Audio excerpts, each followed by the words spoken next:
This is gonna blow your mind. I am Pankaj Sharma, and today I'm taking you inside the future of work. Imagine a workplace, not the one you might know now, not the one with the manager watching every move. Imagine a place where people come together because they want to. They are driven by a shared purpose. This is the heart of a self-managed team. It's not about removing leadership, it's about leadership becoming a shared responsibility. Everyone on the team steps up. They lead in their own way, using their unique strengths. This creates a powerful sense of ownership.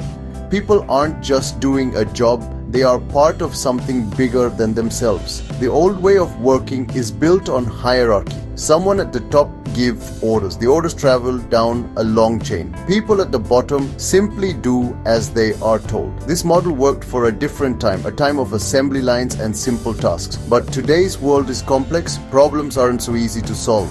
We need creativity, we need innovation, we need people to think, not just follow. A self-managed team unlocks this potential. It trusts people to find the best way forward. It believes that the people closest to the work know the work best. Think about a great sports team. Is there one coach screaming every single play from the sidelines? Sometimes. But the truly legendary teams play with a different kind of energy. The players on the field communicate constantly. They adjust their strategy in real time. The quarterback, the point guard, the captain, they are leaders, yes, but every player knows their role. They anticipate each other's moves. They trust each other to make the right decision in the heat of the moment. They are a self-managed unit, united by a single goal to win the game together. This is the same spirit that fuels a successful self-managed team in an office. So, what is a self-managed team really? It's a group of people who are given a goal, not a list of tasks. They are given the freedom and the responsibility to figure out how to reach that goal. They decide who does what. They manage their own schedules and their own deadlines. They solve their own problems. It's a fundamental shift from "you must do this" to "we need to achieve this." This simple change in language creates a profound change in how people feel about their work. It fosters a culture of responsibility, not just accountability.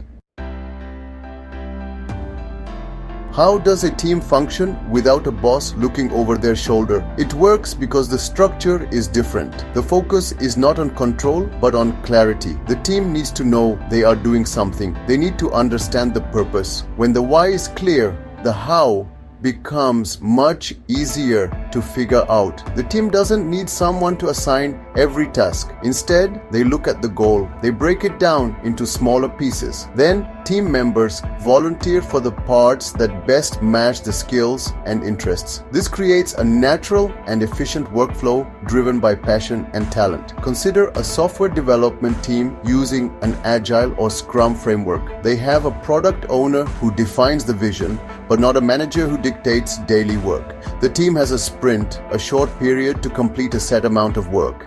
They meet every morning for a quick stand-up meeting. They don't report progress to a boss. They report to each other. They ask, "What did I do yesterday? What will I do today? What is blocking my way?" This simple ritual keeps everyone aligned. It allows them to quickly identify and solve problems together without waiting for permission from above. This process of collective ownership changes the dynamic of problem solving. In a traditional structure, if you hit a roadblock, you escalate it to your manager. You wait for them to solve it. In a self-managed team, the problem belongs to everyone. If one person is stuck, the team swarms the issue. They brainstorm solutions, they share knowledge, they help each other out. This builds a strong sense of camaraderie and resilience. The team learns that they are stronger together. They are not just individual contributors, they are a single cohesive unit working towards a common objective. Without a traditional manager, planning also becomes a team sport.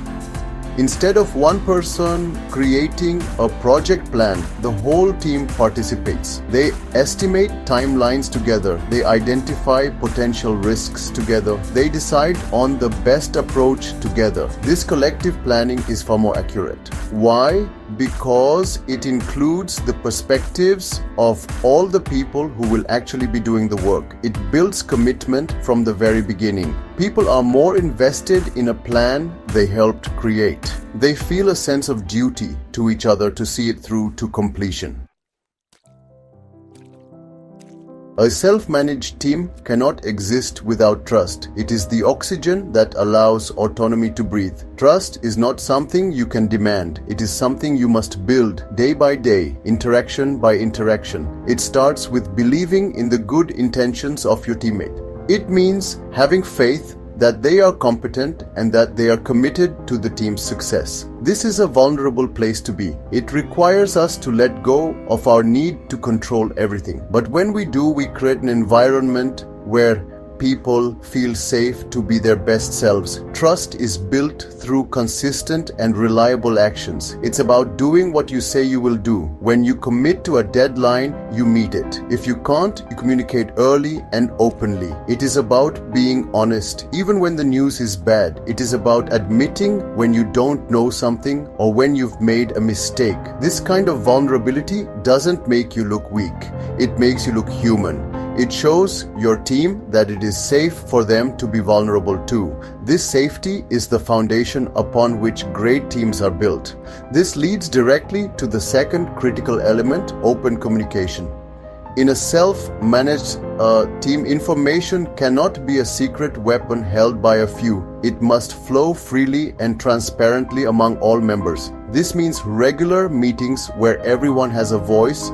It means using shared documents and communication channels that everyone can access. The goal is to create a shared consciousness where everyone on the team has the same understanding of the goals, the progress, and the challenges. When people have the information they need, they can make smart decisions without asking for permission. Open communication is also about learning to have difficult conversations. Team members will disagree. Conflicts will arise. In a healthy, self-managed team, conflict is not seen as a threat. It is seen as an opportunity. It is a chance to explore different perspectives and find a better solution. This requires psychological safety, the belief that you won't be punished or humiliated for speaking up with ideas, questions, concerns, or mistakes. When a team has this safety, they can debate ideas vigorously but respectfully, knowing that they are all on the same side.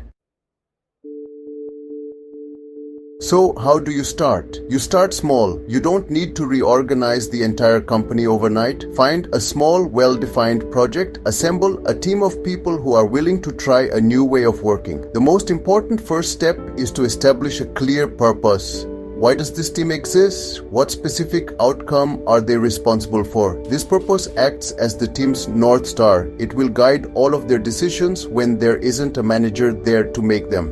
Make the goal inspiring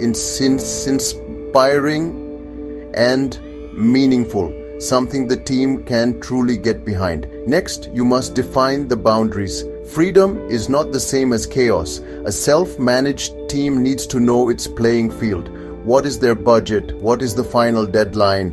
What decisions can they make on their own and which ones need approval from outside the team? These are the rules of the game. Clarity on these boundaries prevents confusion and frustration. It empowers the team to act confidently within their sphere of influence. It's like building a safe sandbox for them to play and innovate in. This structure is what makes autonomy possible. Once the purpose and boundaries are clear, the team needs to decide they will work together. They should create their own team agreement. How will they communicate? Will they have a daily check-in? How will they make decisions? By consensus, by voting, or by some other method? How will they give each other feedback? By setting these ground rules themselves, the team creates a process that they all believe in. It builds immediate buy-in and sets a precedent for shared responsibility. This agreement should be a living document that they can change as they learn what works best for them. Finally, remember that this is a journey, not a destination. The team will make mistakes. Things will not be perfect from day one. The key is to foster a culture of